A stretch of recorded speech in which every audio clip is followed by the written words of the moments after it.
নমস্কাৰ বন্ধুসকল, মোৰ ইউটিউব চেনেললৈ আপোনালোক সকলোকে স্বাগতম জনাইছোঁ। আজি মই লৈ আছোঁ টেট স্পেচিয়েল অসমীয়া বিষয়ৰ কিছুমান মহত্বপূৰ্ণ প্ৰশ্ন, যিবোৰ আপোনালোকে টেট পৰীক্ষাত দেখিবলৈ পাব পাৰে। গতিকে আহকচোন ষ্টাৰ্ট কৰোঁ আমি। আমাৰ প্ৰথম প্ৰশ্নটো হৈছে, তেজেৰে কমলাপতি বৰগীতটিৰ ৰচক কোন? অপশ্যনবোৰ চাওঁ আহোচোন। শংকৰদেৱ, মাধৱদেৱ, লক্ষ্মীনাথ বেজবৰুৱা আৰু মাধৱ কন্দলী। তো ইয়াৰ ভিতৰত শুদ্ধ উত্তৰটো হৈছে মাধৱদেৱ। নেক্সট কুৱেশ্যনলৈ আগবাঢ়িছোঁ। 2 নম্বৰ, শ্ৰী শ্ৰী মাধৱদেৱে ৰচিত গ্ৰন্থখনৰ নাম কি? অপশ্যনবোৰ হৈছে চাওকচোন। নামঘোষা, কীৰ্তন ঘোষা, কথা ঘোষা, কথা গীতা। আপোনালোকে গেছ কৰিবচোন। ইয়াৰ উত্তৰটো হৈছে নামঘোষা।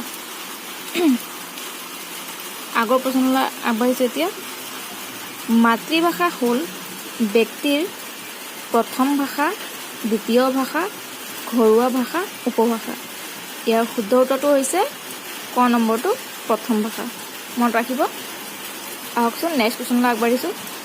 নেক্সট কুৱেশ্যনটো হৈছে, আইনা লিপি বা মিৰৰ লেংগুৱেজৰ স্ৰষ্টাজনৰ নাম কি?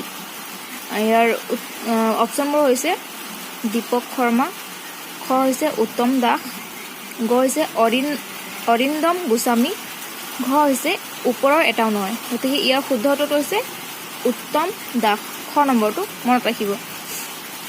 আহকচোন নেক্সট কুৱেশ্যনলৈ আগবাঢ়িছোঁ। অসমীয়া ভাষাটো ভাৰতীয় কোন গোষ্ঠীৰ ভাষা? অপশ্যনবোৰ চাওকচোন। আপোনালোকে গেছ কৰিব পাৰিছেনে কোনটো হ'ব পাৰে? ইয়াৰ চাওকচোন। অষ্ট্ৰিক, আৰ্য, মৌৰ্য আৰু মংগোলীয়। ইয়াৰ উত্তৰটো হৈছে আৰ্য।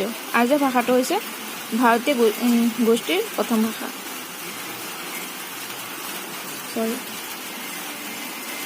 6 নম্বৰ কুৱেশ্যনলৈ আগবাঢ়িছোঁ।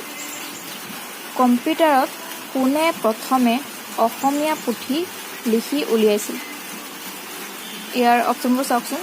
শংকৰদেৱ, বীৰেন্দ্ৰ কুমাৰ ভট্টাচাৰ্য, গ হৈছে দিলীপ কুমাৰ দত্ত আৰু ঘ হৈছে চন্দ্ৰ কুমাৰ আগৰৱালা। ইয়াৰ শুদ্ধ উত্তৰটো হৈছে দিলীপ কুমাৰ দত্ত। প্ৰশ্নটো হৈছে 7 নম্বৰ, অসমীয়া ভাষাৰ প্ৰথম সাহিত্যৰ বুৰঞ্জী পুথিখনৰ নাম কি? ইয়াৰ অপশ্যনবোৰ চাওকচোন আপোনালোকে। ক হৈছে অসমীয়া সাহিত্যৰ বুৰঞ্জী, খ হৈছে অসম বুৰঞ্জী, গ হৈছে আহোম বুৰঞ্জী, ঘ হৈছে অসমীয়া ভাষাৰ বুৰঞ্জী।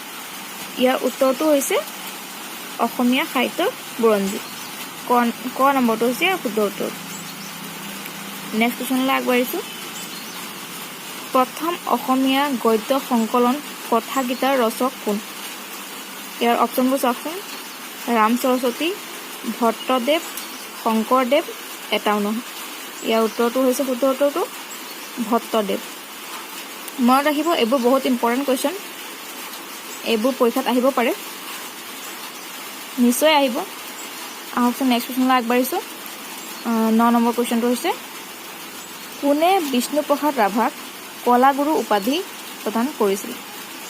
ক অপশ্যনটো হৈছে নাথন ব্ৰাউন, খ হৈছে লক্ষ্মীনাথ বেজবৰুৱা, গ হৈছে মহাত্মা গান্ধী, ঘ হৈছে সৰ্বপল্লী ৰাধাকৃষ্ণন।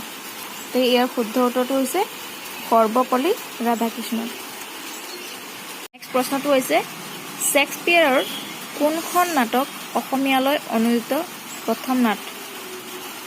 ইয়াৰ অপশ্যনবোৰ চাওকচোন। Comedy of errors, joy of novel, daffodil, Bhanumati. ইয়াৰ উত্তৰটো হৈছে কমেডি অফ এৰৰ্ছ। আমাৰ নেক্সট কুৱেশ্যনলৈ আগবাঢ়িছোঁ। প্ৰথম ৰেকৰ্ডিং কৰা অসমীয়া নাটখনৰ নাম কি? অপশ্যনবোৰ চাওকচোন। প্ৰহ্লাদ চৰিত্ৰ, ৰুক্মিণী হৰণ, যাত্ৰীকৰ যাত্ৰা, বীণ বৰাগী। ইয়াৰ উত্তৰটো হৈছে ৰুক্মিণী হৰণ। আজি মই ইমানে প্ৰশ্ন লৈ আহিছিলোঁ 11টা। গতিকে যদি আপোনালোকে মোৰ ভিডিঅ' চাই ভাল লাগে তেনেহ'লে প্লিজ লাইক কৰক, ছাবস্ক্ৰাইব কৰক আৰু শ্বেয়াৰ কৰক, আৰু মোৰ ভিডিঅ'বোৰ চাবলৈ নাপাহৰিব। ধন্যবাদ।